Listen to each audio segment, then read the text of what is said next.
সবার একটা কমন প্রশ্ন থাকে এখানে যারা খেতে আসে গেস্ট বা পরিচিতজন, যে পার্টির যে খাবার যে পাকান এটা এত টেস্ট হয় কিনা। মানে সেটা বলে তো বোঝানো যাবে না, তাই আজকে পাকিয়ে দেখাবো যে সেটা কিভাবে পাকায় আর এত কেন টেস্ট হয়। আর তার জন্যে ফার্স্টে আমি এখানে একটা পাতিল নিয়েছি। আজকে আমি মাংসটা পাতিলে পাকাবো। আর এর মধ্যে দিয়ে দিচ্ছি তেল। তেলটা গরম হয়ে গেছে, এর মধ্যে কিছু আস্তা গরম মশলা দিয়ে দিচ্ছি, তেজপাতা, এলাচ, দারচিনি, জয়ত্রী, হ্যাঁ, মিক্স গরম মশলা। এটাকে নেড়ে এর মধ্যে দিয়ে দিচ্ছি আমি পেঁয়াজ। এখানে আমি একটু বেশি পাকাবো, কারণ হচ্ছে এখানে আমার 3টা খাসি আছে, প্রায় 20-22 কেজি হবে। সবটাই একসঙ্গে পাকাবো। পার্টিতে খাসির মাংস সবসময় বেশি পাকানো হয়। তো পেঁয়াজটাকে আমি ভালো করে পাকাই নিলাম। পাকাই নেওয়ার পরে এখানে দিয়ে দিলাম মাংসগুলা। আমি মাংসগুলো সব একসঙ্গে দিয়ে দেব। অনেকে হচ্ছে যে পাকায় যে মাংস এবং পেঁয়াজটা একসাথে দিয়ে তারপরে মশলা দিয়ে চুলার উপর রেখে দেয়। তো আমি একটু ওইভাবে না পাকি একটু ডিফারেন্স করে পাকাচ্ছি, যে পেঁয়াজটাকে আগে ভুনে নিয়েছি, যে পেঁয়াজের যে কাঁচা গন্ধটা থাকে, যে ফ্লেভারটা থাকে, সেটা যেন না থাকে।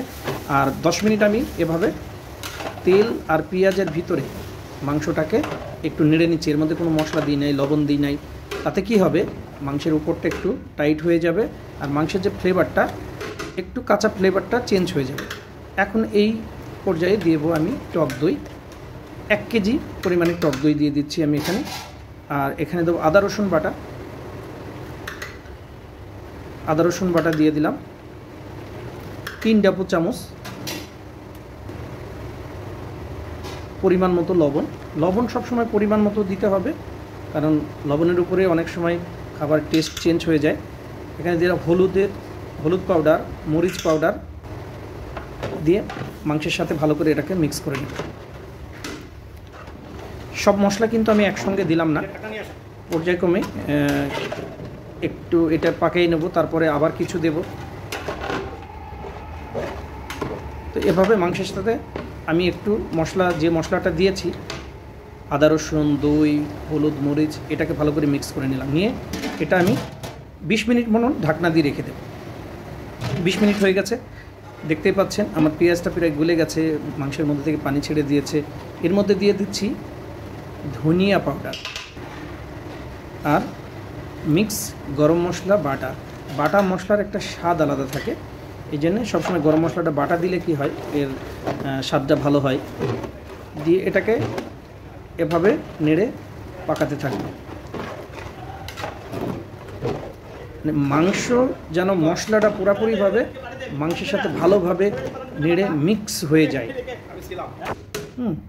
তাহলে এটা মানে টেস্ট ভালো হবে। এর মধ্যে দিয়ে দিচ্ছি কাঁচামরিচ। কাঁচামরিচ অবশ্যই মাংস পাকানোর সময় দিতে হবে, এটা ফ্লেভার ভালো হবে। তো এখানে আরও আমি 15-20 মিনিট মতো ঢাকনা লাগিয়ে দেবো।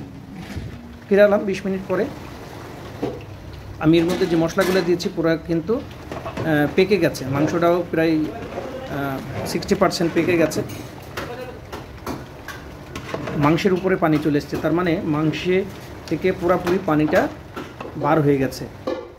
এখানে কিন্তু আমি এক্সট্রা কোনো পানি ব্যবহার করিনি। এখানে দিয়ে দিচ্ছি আমি একটু কালারের জন্য কাশ্মীরি মরিচ। আমি কোনো কালার ব্যবহার করব না, খাবারে এমনিতেই কালার ব্যবহার করা নিষেধ আছে। কাশ্মীরি মরিচ পাউডার দিলে কালারটা এসে যায়। আর এখানে অ্যাড করে দিচ্ছি কাজু বাদাম বাটা। কাজু বাদাম বাটা দিলে যে মাংসে যে পাতলা মনে হচ্ছে ঝোলটা, থিকনেসটা বেড়ে যায় আর টেস্টটা খুব ভালো হয়। কাজু বাদাম খাবারের মধ্যে দিলে পারে টেস্টটা ভালো হয়। তো দিয়ে এখন আমি কাজু বাদাম যে দিলাম, এটাকে বাদামেরটা যেন ভালোভাবে পেকে যায়, কারণ কাজু বাদাম না পেকে গিয়ে খাবার বেশিক্ষণ থাকলে খাবারটা নষ্ট হয়ে যাবে। এই জন্যে বাদামটাকে ভালোভাবে পাকিয়ে নিতে হবে। তো বাদামটা পেকে গেছে, এটাতে আমি আরও কিছুক্ষণের জন্য ঢাকনা দিয়ে রেখে দেবো 15-20 মিনিটের জন্য। এর মাঝখানে বলে রাখি যে আমার ভিডিওটা যদি ভালো লাগে কমেন্টস করতে কিন্তু ভুলবেন না, কেমন হয়েছে অবশ্যই জানাবেন। ফিরালাম 20 মিনিট পরে, দেখতে পাচ্ছেন পাকানো কমপ্লিট হয়ে গেছে। এটা আমি এখন নাবিয়ে রাখবো। নাবিয়ে রাখার 5-10 মিনিট পরে আমি দেখাচ্ছি যে আসলে কালারটা কেমন হয়েছে, উপরে তেলটা ভেসে কেমন দেখা যায়, একদম লোভনীয়। মাটন কমপ্লিট, দেখতে পাচ্ছেন গাইজ কেমন হয়েছে, অসাধারণ, একদম লোভনীয় হয়েছে। সো গাইজ বাইরে নিয়ে দেখালাম যে পার্টির মাটন কীভাবে পাকাতে হয়। তো ভিডিওটা ভালো লাগলে অবশ্যই একটা লাইক কমেন্ট করে আমার চ্যানেলের সাথে থাকবেন। এতক্ষণ সাথে থাকার জন্য ধন্যবাদ।